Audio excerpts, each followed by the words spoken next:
McLaurin, in my opinion, is the most underrated, can't talk today, underrated wide receiver in the NFL.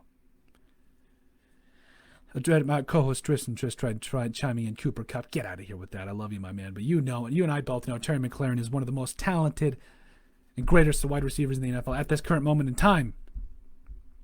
Currently has over 900 receiving yards on the year. Only in the second year. Had 900 yards last year as well. He is clearly one of the only bright spots on that Washington football team. Clearly. Guy has over 1,800 receiving yards through his first 2 years in the NFL. Has 10 touchdowns. Could he score? Yes. Score a little bit more? Yes. Cooper Kupp. I mean, Cooper Kupp is a guy that honestly he's a great wide receiver as well, but he ain't no Terry McLaurin. He doesn't run he doesn't run it like Terry McLaurin does. He doesn't catch the football. By the way, Cooper Kupp, 64 catches, 722 yards, had 10 touchdowns last year, which is quite impressive. But those big years sometimes come out of nowhere. Terry McLaurin is one of the most consistent wide receivers. It's not like he has got anybody else to take some of the attention away from him. I mean, at least Cooper Kupp has got some people on his team that can kind of take off some of the pressure on him. I mean, you'd think that honestly, if you want to talk about him being the most underrated guy, I would expect him a little bit more than to have 700 yards this year. He's got some good players, with him. He's got a good quarterback in Jared Goff. Who does Terry McLaurin have a quarterback? Other than Alex Smith, love the story. I absolutely love Alex Smith, but come on. He's clearly not 100% back yet. He's still learning it, still getting back into the NFL. Jared Goff is a better quarterback at this point than Alex Smith. Excuse me there. Jared Goff, 16 touchdown passes, 8 interceptions on the year. Cooper Kupp, he's got Robert Woods. They've got a good tight end in Tyler Higbee. A couple of good running backs. It's clear that the Rams are way better built than the Washington football team. That's what it is. Terry McLaurin has to do it all himself. He has to do it himself. So before anybody tries to tell me that Cooper Kupp is not only underrated, but he's definitely not more underrated than Terry McLaurin. You put some respect on Terry McLaurin's name because the man deserves it. Absolutely deserves it. Now, if you want to tell me that, okay, maybe that Cooper Kupp is in the conversation. Yeah, maybe top 5. Maybe we can go down the list here. But when he's got it, you give Terry McLaurin, Jared Goff.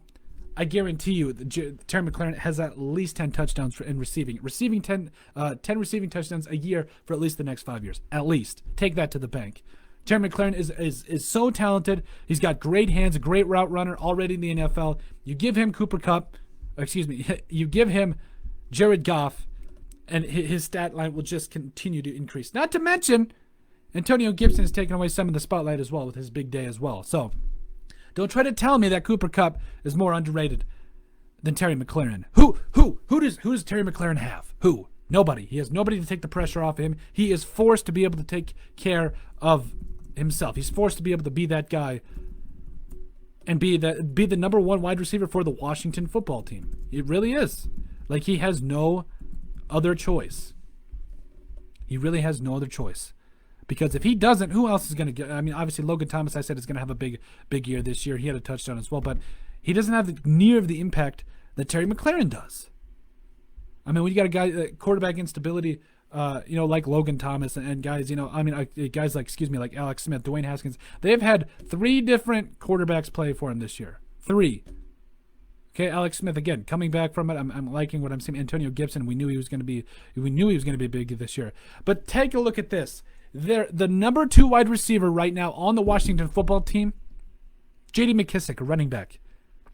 Antonio Gibson was the next guy, okay? He's the next. The 2 running backs, second and third wide receivers on the team, other than Logan Thomas. He's the third. But the fourth one, Antonio Gibson, you got a running back that's the number 2 wide receiver, the number 2 leading wide receiver on your team. You got a tight end that is actually kind of playing well this year, 34 catches for 320 yards and 4 touchdowns. And then you got another running back as the next leading wide receiver. Terry McLaurin has to do it himself. He doesn't have the luxury of having another wide receiver or a competent quarterback at this moment in time. Again, I think Alex Smith can pick it up rather quickly, but again, that was a tough injury to come back from, even though I'm loving what I'm seeing. But there's just, to say that Terry McLaurin is not the most underrated wide receiver in the NFL right now, I just gave it to you. He clearly is. He's having to do it himself. Get him another wide receiver. Get him somebody else to complement him and watch this Washington football team challenge that NFC East. I'm not going to say at least this time. I'm sorry. But Terry McLaurin is the most underrated wide receiver in the NFL. Changed my mind. Let me know what you guys think. So